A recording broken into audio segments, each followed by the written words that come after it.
Hello दोस्तों, कैसे हो आप सब। आज मैं आपको एक सच्ची घटना पे आधारित रोमांचक कहानी सुनाने जा रहा हूँ जो आप लाइफ में कभी नहीं भूलेंगे। देखिए, ये कहानी है कुलधरा गांव की। एक ऐतिहासिक कहानी है और सच्ची कहानी है।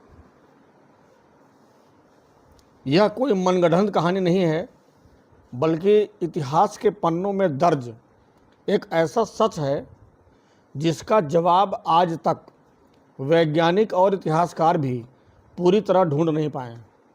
अब आप सोच लो कैसी कहानी है वो। चलिए शुरू करते हैं। खुशहाल गांव का काला दौर। एक गांव था, बहुत खुशहाल था, लेकिन पता नहीं किसकी उस पर नज़र पड़ गई और उस गांव का समय खराब हो गया। चलिए शुरू करते हैं कहानी। बात आज से करीब 200 साल पहले, यानी कि सन 1825 के आसपास की है। जैसलमेर, ये आप जानते होंगे राजस्थान में पड़ता है। जैसलमेर का कुलधरा गांव बेहद समृद्ध और खुशहाल हुआ करता था। यहाँ पालीवाल रहा करते थे। पालीवाल एक बिरादरी थी जो वहाँ रहते थे और जो कृषि और व्यापार में बहुत निपुण थे, खेती करने में और बिजनेस करने में। इस गांव के मकान बेहद वैज्ञानिक तरीके से बनाए गए थे, जो चिलचिलाती गर्मी में भी अंदर से ठंडे रहते थे। आप जानते हो राजस्थान में गर्मी ज़्यादा पड़ती है, तो जितने भी मकान थे वो वैज्ञानिक तरीके से बनाए हुए थे ताकि गर्मी ज़्यादा ना लगे। कुलधरा के साथ आसपास के 84 अन्य गांव में भी इन्हीं का बसेरा था। किसका? पालीवाल का।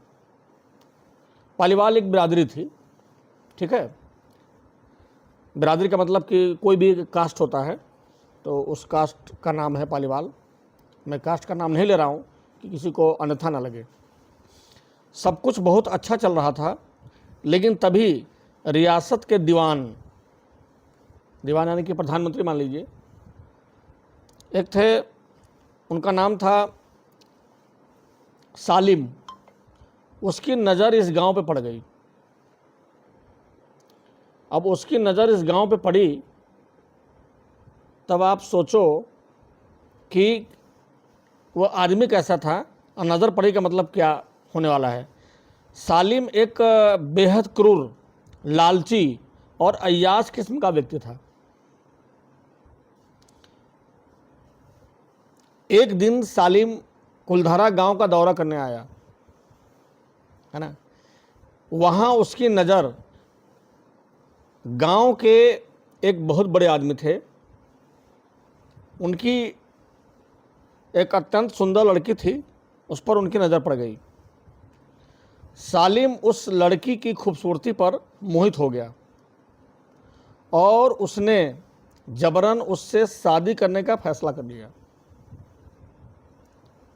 उसने गांव के बुजुर्गों को संदेश भिजवाया कि अगली पूर्णमासी तक लड़की को उसके महल भिजवा दिया जाए, अन्यथा वह पूरे गांव पर भारी टैक्स लगा देगा और सेना भेजकर लड़की को जबरन उठा ले जाएगा।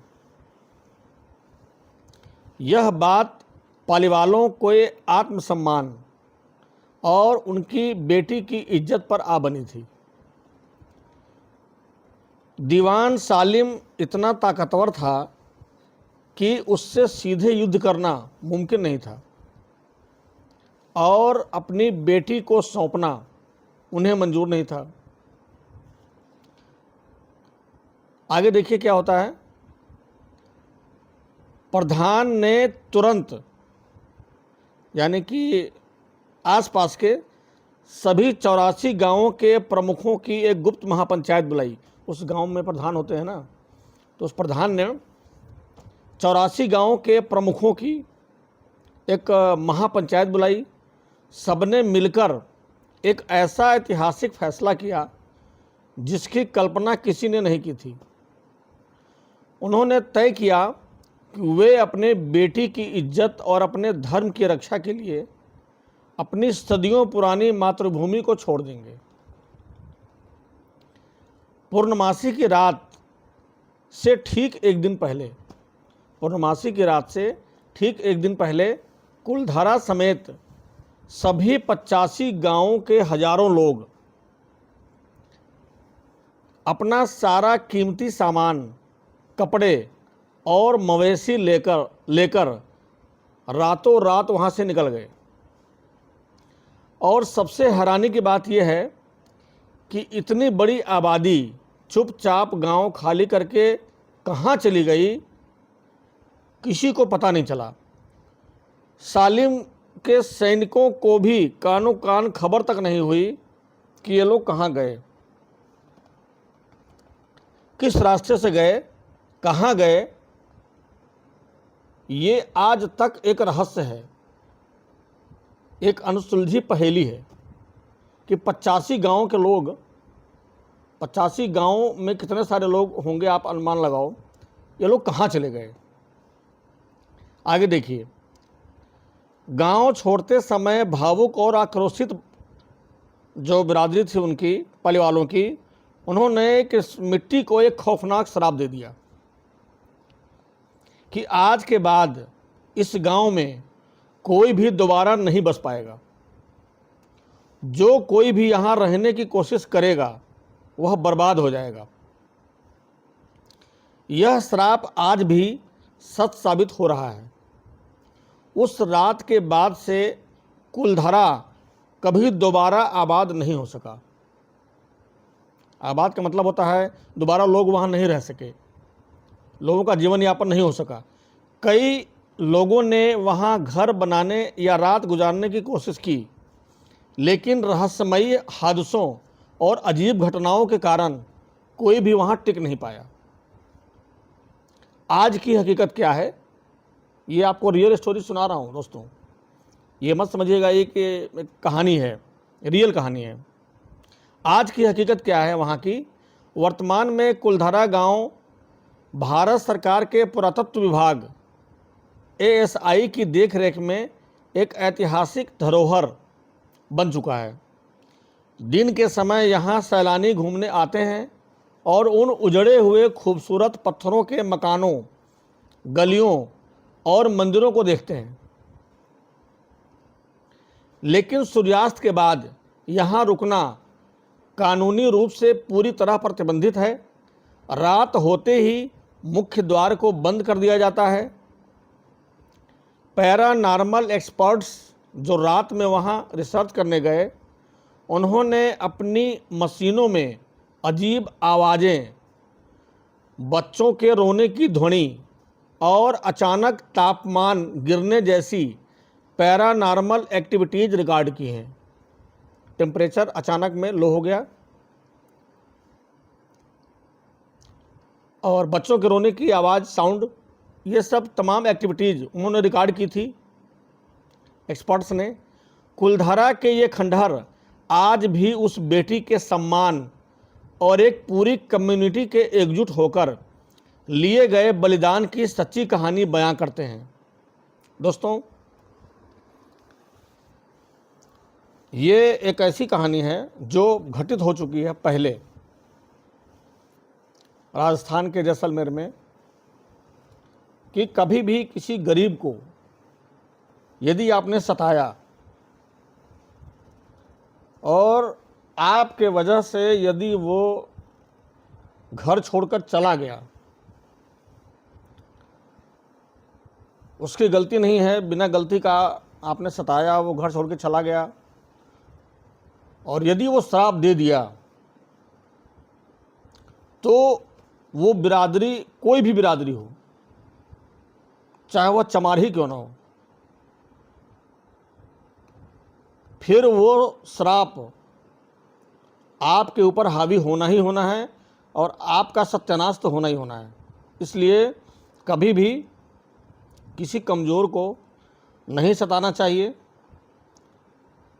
और किसी लड़की पे बुरी नज़र तो बहुत दूर की बात है, छोटे मोटे चीज़ों में भी सताना नहीं चाहिए। आपस में हम लोग जितना भाईचारा बना कर रखेंगे, एक दूसरे के बच्चों का, एक दूसरे की बहन बेटी का जितना सम्मान करेंगे, एक दूसरे के माँ बाप का जितना सम्मान करेंगे, वो प्यार मोहब्बत और वो समाज में रौनक और वो प्यार, आप कल्पना करो कैसा होगा वो।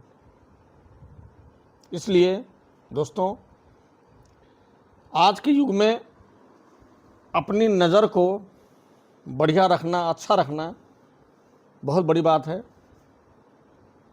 वीडियो बनाना, तमाशे करना, ये सब बहुत छोटी मोटी बातें हैं।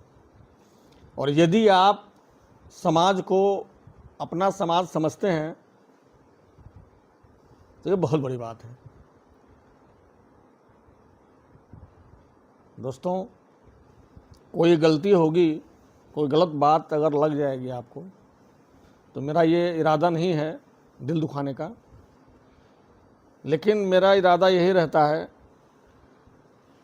प्रत्येक इंसान को एक न एक दिन चले जाना है दुनिया को छोड़ के, लेकिन एक अच्छा इंसान बन के जाओ।